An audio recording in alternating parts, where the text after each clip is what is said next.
안녕하세요. 결혼한 지 3년이 조금 넘은 20대 여성입니다. 아이는 아직 없고요. 오늘은 제가 왜 계모인 시모와 손절을 하게 되었는지 말씀드리려고 합니다. 동갑내기 남편과 대학 시절에 만나 5년 넘게 연애를 하고 3년 전 남부럽지 않은 결혼식까지 올렸습니다. 사실 처음에는 좋은 친구 사이로 지내고 있었어요. 하지만 친구로 지낸 지 1년이 좀 지났을 무렵 남편이 저에게 여자로 보인다면서 자기 여자친구가 되어달라고 하더라고요. 저는 당연히 남편이 평소처럼 장난을 치는 줄 알았습니다. 하지만 남편 말이 자기가 힘들고 지칠 때 생각나는 사람이 저라는 거예요. 그러면서 꼭 저와 언젠가 결혼하고 싶다며 자기를 남자로 봐달라고 하더라고요. 사실 남편은 키도 크고 인물도 좋아서 언제나 여학생들에게 인기가 좋았어요. 하지만 저는 그에 비해 평범해서 딱히 다른 사람들의 주목을 받는 타입은 아니었습니다. 그런 상황에서 남편이 저에게 매달리니 저와 친한 친구들마저 이해가 안 된다며 저를 놀리곤 했어요. 그러다 저는 유학을 갔고 남편도 군대를 가면서 어쩔 수 없이 서로 멀어진 시간이 있었습니다. 하지만 남편은 군대에서도 저에게 이메일을 쓰고 휴가가 나오면 제가 있는 곳으로 선물을 보내주는 등 지극정성이었어요. 결국 남편도 제대를 하고 저도 유학 생활을 마치고 한국으로 들어오면서 진짜 연인 사이가 되었습니다. 남편은 자기를 받아줘서 너무 고맙다면서 앞으로 평생 제 눈에서 눈물 나는 일 없게 해주겠다고 입버릇처럼 말했어요. 그리고 약속대로 남편은 늘 절 우선순위에 두었고 배려와 친절로 저를 대해주었습니다. 저희 친정부모님도 우리 딸 아주 공주 대접을 받고 연애를 한다며 좋아하셨고요. 그렇게 연애를 하다가 우연한 기회로 남편의 가정사를 알게 되었네요. 사실 남편 부모님이 다 살아계시고 여동생이 하나 있다는 정도로 알고는 있었지만 그 안에 어떤 사연이 있다는 건 모르고 있었어요. 그러다 한 번은 남편과 둘이 술을 마시게 된 적이 있는데 제가 왜 나를 그렇게 좋아하는 거냐고 물었습니다. 그랬더니 남편이 가족들이 주지 않는 사랑과 포근함을 저에게서 느꼈다는 거예요. 그 말을 듣고 사실 좀 놀랐습니다. 늘 저에게 아낌없이 사랑을 주는 남편이었기에 당연히 큰 사랑을 받고 자랐을 거라고 생각했거든요. 남편이 이어서 말하기를 친어머니는 남편이 어렸을 때 집을 나가셨대요. 혼자 되신 아버지가 어떻게든 아내의 흔적을 찾으려고 백방으로 수소문을 하고 신고도 했지만 결국 찾지 못하셨고 그렇게 혼자 힘으로 남편을 키우시다 남편이 10살쯤 되었을 때 재혼을 하셨다고 해요. 새어머니에게는 남편보다 3살 어린 딸이 있었는데 그때부터 남편이 소위 치여서 차별당하며 자랐나 봐요. 학교에서 힘든 일이 있어도 남자가 그런 것도 혼자 해결 못하냐며 핀잔을 주셨고 부모님이 오시는 행사에도 이따금씩 아버지 혼자 오실 뿐 어머니는 그 어디에도 계시지 않았다고 해요. 그래도 나를 늘 우리 아들이라고는 불러주신다며 멋쩍게 웃는 그 얼굴이 얼마나 슬퍼 보였는지 모릅니다. 아무튼 그렇다 보니 누구를 만나서 결혼을 하고 아빠가 된다는 상상을 할 수가 없었다고 해요. 그런데 저를 만나면서 가족을 꾸리고 싶은 생각이 들었다고 합니다. 저라면 아이에게도 자기에게도 아낌없는 사랑을 줄 것 같았다고요. 그런 남편의 이야기를 들으니 그동안 남편이 얼마나 힘들었을지 제 가슴이 더 아팠습니다. 그리고 그 자리에서 결심했어요. 다시는 그런 서러움을 느끼지 않도록 제가 더 사랑해줘야겠다고요. 작은 사업을 하시는 저희 친정 부모님과 달리 시부모님은 지금은 별다른 수입은 없다고 들었어요. 남편 말로는 가끔 아버님이 공사장에 나가서 용돈벌이 식으로 일을 하고 계시고요. 하지만 대부분의 수입은 아버님이 받으시는 연금이 전부일 거라면서 덧붙이기로 사실 자기는 잘 모른다고 했어요. 대부분 새어머니가 관리하다 보니 자기가 파악하기도 좀 힘들다고요. 그래서 결혼할 때도 좀 힘들게 시작해야 할 수도 있을 것 같다고 솔직히 이야기하더라고요. 사실 연애하는 동안 남편이 경제적으로 넉넉하지 않다는 건 벌써 눈치채고 있었기 때문에 오히려 미리 사실대로 말해줘서 고맙더라고요. 저는 남편에게 누구나 힘든 시절은 있는 법이니까 이제 우리 둘이 힘을 합쳐 열심히 살면 된다고 걱정하지 말라고 말해줬어요. 남편은 제 손을 잡고 눈물을 흘리며 정말 너 같은 여자가 자기 인생에 찾아와줘서 너무 기쁘고 행복하다며 앞으로 어떻게든 저 하나만큼은 책임지고 세상에서 제일 행복한 여자로 만들어주겠다고 다짐을 하더라고요. 사실 돈이라는 게 있다가도 없고 없다가도 있는 거잖아요. 많으면 편하고 좋겠지만 없으면 벌면 되니깐요. 반면에 저에게 이렇게 큰 사랑을 주는 사람은 제가 따로 돈으로 살 수 있는 게 아니니까 비교할 수 없는 거라고 생각했어요. 남편의 사정을 진작부터 알고 계시던 친정 부모님도 돈 같은 건 걱정하지 말라고 하시면서 부족한 건 우리가 도와주면 되는 거고 넌 앞으로 우리 아들이나 마찬가지니까 마음 편하게 살라고 남편을 다독여 주셨습니다. 남편은 정말 자기는 로또 맞은 거나 다름없다면서 기뻐했고요. 그렇게 저희 부부는 결혼을 하게 되었습니다. 사실 남편의 개인적 상황이 그렇다 보니 5년 넘게 연애를 하면서도 남편의 가족을 만날 일은 없었습니다.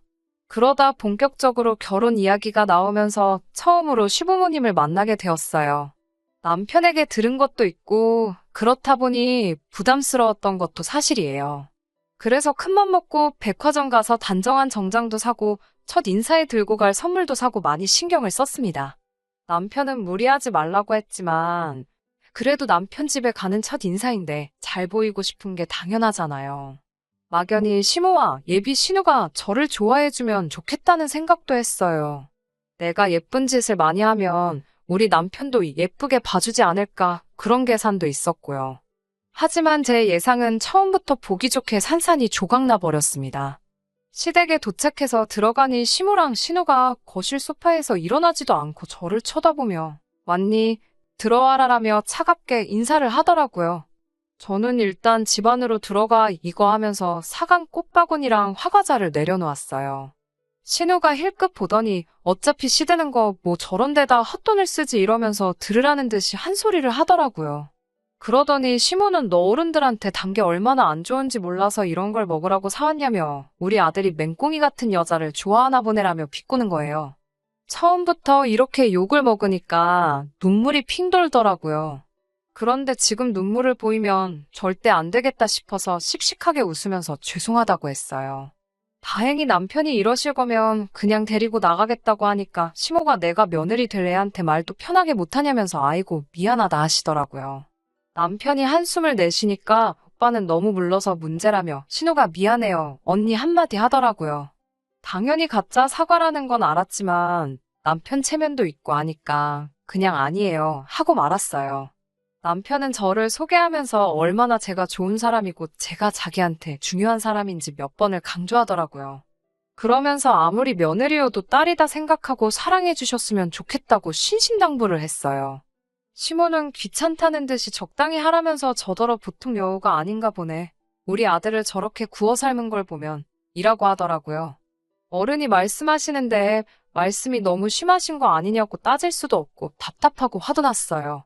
하지만 괜히 제가 한마디 했다가 남편이 더 난처해지는 건 아닐까 싶어서 꾹 참았습니다. 다행히 말씀 없이 듣고 계시던 시부도 거 좀 적당히 하라며 시모를 말려주셨고 그러자 시모가 아이고 알겠네요. 네네 빈정거리며 방으로 들어가 버렸어요. 신우도 시부에게 아빠는 왜 엄마한테만 뭐라고 하냐면서 입술을 내밀고는 시모가 들어간 방으로 따라 들어가 버렸고요. 순식간에 어색한 분위기가 흐르고 제가 어떻게 해야 하는 건지 이 모든 게 저 때문인 것 같아서 좌불안석으로 앉아 있었습니다. 그때 시부가 신경 쓰지 말라면서 남편과 저에게 얼른 받으라며 통장 하나를 건네주시더라고요. 그러면서 남편에게 네 생일이 비밀번호라고 말해줬어요. 얼른 집어넣으래서 뭐냐고 물을 새도 없이 남편이 주머니에 쏙 집어넣었습니다. 그때 방문이 딱 열리면서 셋이서 뭘 그렇게 수군거리냐고 뭔 이야기를 했냐면서 시모랑 신우가 나오더라고요. 시부는 아무것도 아니라면서 밥이나 먹자고 자리를 털고 일어나시더군요. 정신없이 첫 만남을 마치고 집으로 들어오는 길 남편과 카페에 들려 시부가 준 통장을 열어봤어요. 그 안에는 3천만 원이라는 큰 돈과 함께 시부가 쓴 편지가 한 통 들어있었어요. 우리 아들이 어느덧 이렇게 자라서 사랑하는 여자를 집으로 데려오다니 꿈만 같다면서 둘이 싸우지 말고 행복하게 지내라고 적혀 있었습니다.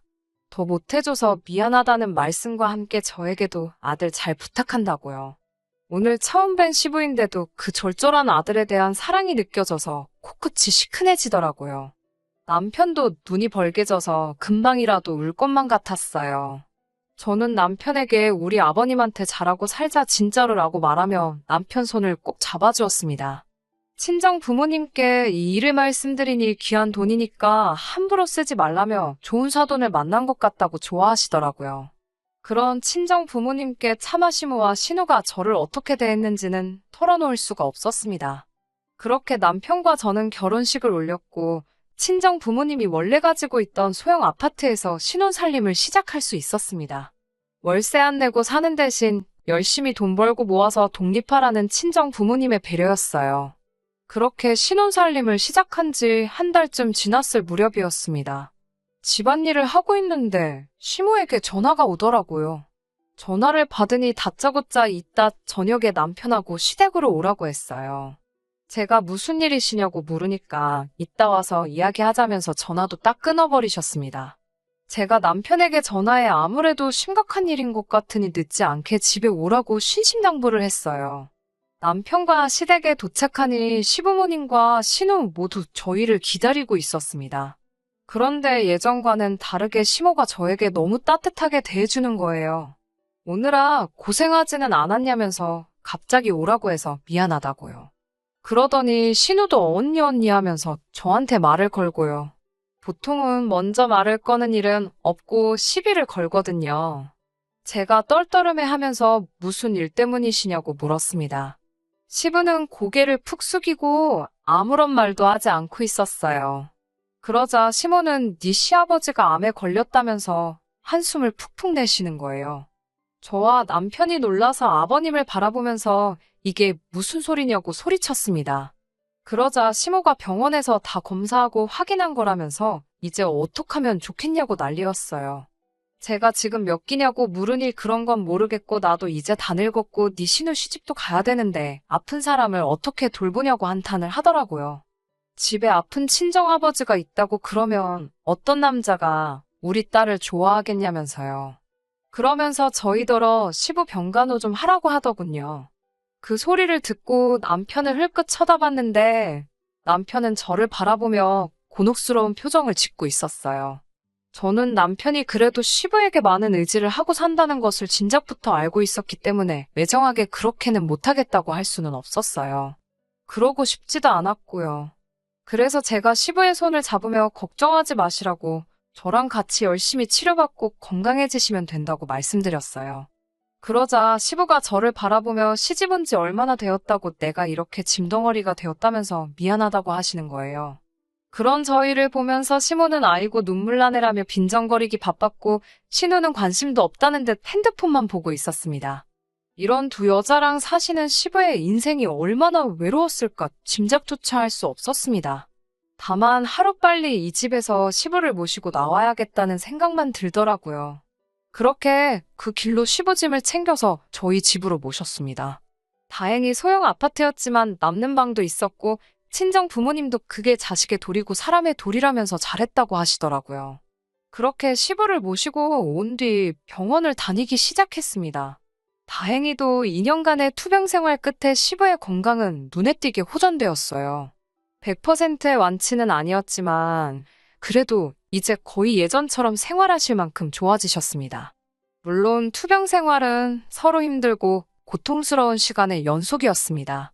특히 첫 수술 때와 항암 치료를 하실 때 괴로워하시던 시부의 모습을 생각하면 지금도 제가 다 눈물이 나요. 저는 인터넷을 보며 위암에 좋다는 음식도 찾아 해드리고 나중에는 다니던 직장도 그만두고 시부의 간호에만 매달렸습니다. 시부는 이따금씩 그런 저를 보시면서 내가 전생에 무슨 덕을 쌓아서 너 같은 며느리를 받는지 모르겠다며 우리 아들하고 결혼해줘서 고맙고 딸처럼 나를 보살펴줘서 고맙다고 했습니다. 반면에 시모와 신우는 자기들이 돈이 필요할 때만 연락을 해왔습니다. 그나마 쥐꼬리만 해도 생활비 갖다주는 사람이 없으니 굶어 죽게 생겼다면서 돈 좀 달라고 하더라고요. 이런 사실을 아버님이 아시면 가뜩이나 아프신데 얼마나 더 외롭고 힘드실까 싶어서 저는 잘 지내시냐고 전화가 왔었다고 거짓말을 해야만 했어요. 그리고는 제가 직장 생활을 하면서 모아두었던 돈을 조금씩 컬어서 시모에게 드렸습니다. 몇몇째 친구들은 저더러 바보라고 했어요. 저도 사람이니까 가끔은 내가 왜 이렇게까지 해야 하나 싶기도 했습니다. 하지만 딱 시부의 투병 생활이 끝나고 몸이 회복될 때까지만 참자고 생각했네요. 친정 부모님도 처음과는 달리 제 생활을 답답하게 느끼시는 것 같았어요. 사실 어떤 친정 부모가 자기 딸이 결혼하자마자 시부 수발드는 상황을 좋게만 볼 수 있겠나요? 그러다 얼마 전 집안이 뒤집힐 만한 사건이 있었습니다. 시부의 건강이 대부분 회복되면서 시부가 집으로 돌아가고 싶다고 하셨습니다. 그래서 모시고 원래 사시던 아파트로 돌아갔어요. 가기 전에 시모와 신우에게 오늘 시부를 모시고 간다고 몇 번이고 문자도 하고 전화도 했는데 답장이 없더라고요. 그래서 어쩔 수 없이 저와 남편이 시부를 모시고 먼저 집으로 갔습니다. 집에 도착했더니 시모랑 신우가 TV를 보고 있었어요. 그러더니 갑자기 집에는 왜 왔냐며 놀라더라고요. 제가 몇 번이고 연락을 드렸는데 답장이 없으시길래 그냥 왔다 하자. 시모가 당황하더니 내가 핸드폰을 잃어버려서 번호를 바꿨다고 그러는 거예요.